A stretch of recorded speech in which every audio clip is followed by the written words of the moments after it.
मुंबईमध्ये गॅसचा प्रचंड तुटवडा झालेला आहे आणि त्यामध्ये कमर्शियल गॅस मिळेन असं झालं आहे.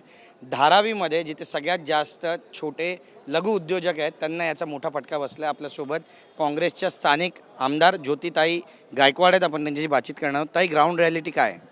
आमच्याकडे बऱ्याच लोकांना गॅस मिळत नाही आहे. लोक रस्त्यावर उतरलेले आहेत.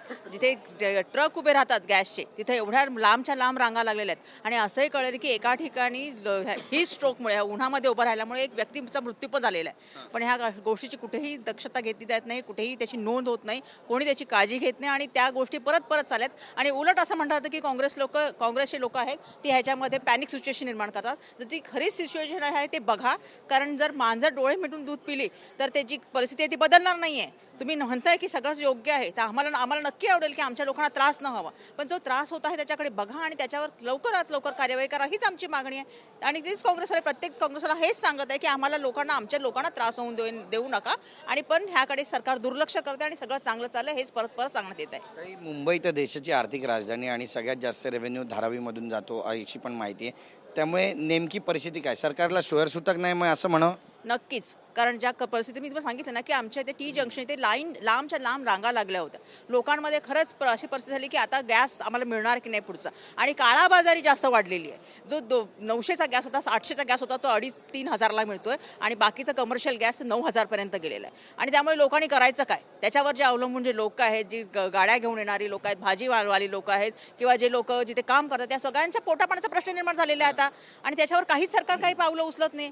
व्यवस्थित आहे ह्या गोष्टी बोलून चालत नाही. तुम्ही सत्य परिस्थिती बघा, तुम्ही तिथे जाऊन बघा, घटनास्थळी जाऊन बघा की तिथे नक्की काय आहे. तुम्ही धारावीचे स्थानिक आमदार आहे, तुमचं पुढचं पाऊल काय असेल? आम्ही ह्याच्यावर सरकारला वारंवार विचारते, नाही झालं तर आम्ही आंदोलन करणार आहोत.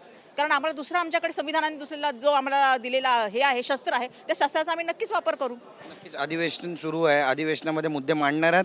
त्या दिवशीच मी मुद्दा मांडला होता जेव्हा नगरविकास खात्याचा प्रश्न होता तेव्हा, पण तरी सुद्धा त्याच्यावर काही उत्तर आलं नाही. आणि मुख्यमंत्र्यांचं मी दुसऱ्या दिवशी असं ऐकलं की हे सगळं काँग्रेसवाले तयार करतात. तर काँग्रेसवाले तयार करतात तर त्यांनी सांगावं की तुम्ही येऊन आमच्या धारावीत बघावं किंवा जिथे ज्या परिस्थितीमध्ये तिकडे जाऊन बघावं. नागपूरमध्ये मी एका ठिकाणी बघितलं की नागपूरमध्ये सुद्धा फोन केल्यावर कोणी गॅसवाले फोन उचलत नाहीये. अशी परिस्थिती निर्माण असताना तुम्ही तिथे म्हणताय की सगळ्या गोष्टी बरोबर आहेत, तर आम्हाला तुम्ही त्याचं बघा. आणि नक्कीच जर आमच्या लोकांना त्रास झाला तर आम्ही आंदोलन करायला तिथे तयार आहोत. नक्कीच. आज धर्मांतर बंदी कायद्यावर पण चर्चा आहे 5 वाजता, विरोधक म्हणून भूमिका काय? नक्कीच विरोध आहे, कारण मी स्वतः धर्मांतर करून आलेल्या समाजामधली आहे. डॉक्टर बाबासाहेब आंबेडकरांनी जो दीक्षाभूमीला मोठा धर्मांतर केलं होतं धम्मचक्र प्रवर्तन दिनाच्या दिवशी, त्याच्याच आम्ही अनुयायी आहोत. कारण जेव्हा प्रतिष्ठा आणि ह्याचा प्रश्न येतो तेव्हा काही गोष्टी कराव्या लागतात आणि त्या प्रश्न हा मूलभूत अधिकार दिला संविधानाने. आणि त्या जो कलम आहे 25 आणि 26 ह्याच्यामध्ये जो अधिकार दिलेला आहे धर्माच्या आचरण, प्रचार आणि प्रसार, ह्याच्यावर जर तुम्ही हे बंदी आणत असाल तर नक्कीच आम्ही त्याचा विरोध करणार. धन्यवाद आमच्याशी बातचीत केल्याबद्दल.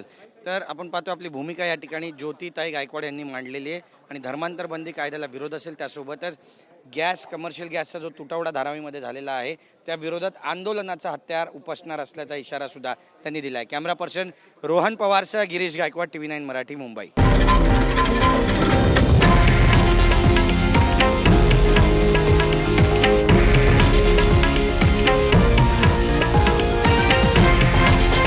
हे आहे देशातील नंबर 1 न्यूज नेटवर्क आणि आपण पाहत आहात TV9 मराठी, एकमेव.